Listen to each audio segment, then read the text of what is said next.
Alors, c'est le rendez-vous des artistes, des galeristes et des collectionneurs, donc des acheteurs du monde entier. Petit bémol, ça reste quand même le salon occidental, hein, puisque plus de 70% des galeristes sont soit européens, soit américains. D'accord. Alors, donc en fait, on a rencontré une galerie, parce qu'il y a très peu de galeries africaines ou moyen-orientales. On en a rencontré une qui est située au Maroc et je vous propose de la découvrir. Nathalie est française, installée à Marrakech. Sa galerie, exclusivement dédiée à la photo, est la seule de tout le Maghreb.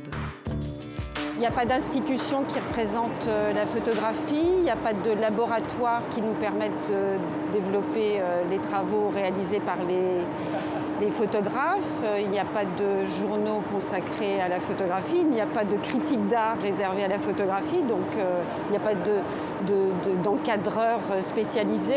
Donc il n'y a aucune structure en fait qui permet que la photographie puisse être répandue autant qu'elle pourrait l'être dans n'importe quel pays d'Occident. La galerie représente plusieurs femmes photographes, notamment Fatima. L'artiste retravaille des cartes postales de prostituées marocaines employées dans les bordels de l'armée française à l'époque du protectorat.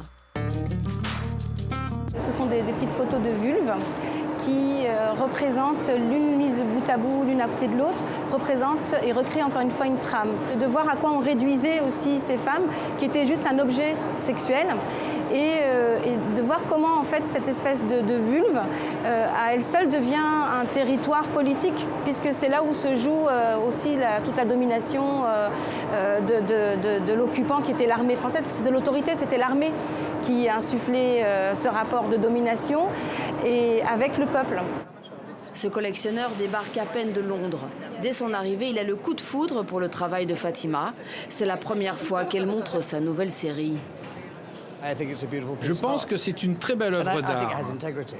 Elle a du sens. Elle s'inspire de cette problématique intéressante qui est le colonialisme.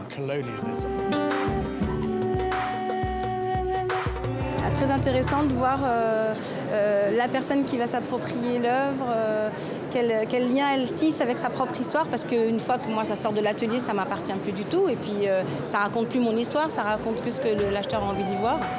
Les femmes artistes sont à l'honneur cette année à Paris Photo. Pourtant, dans ces allées, les galeristes exposent 5 fois moins de femmes que d'hommes.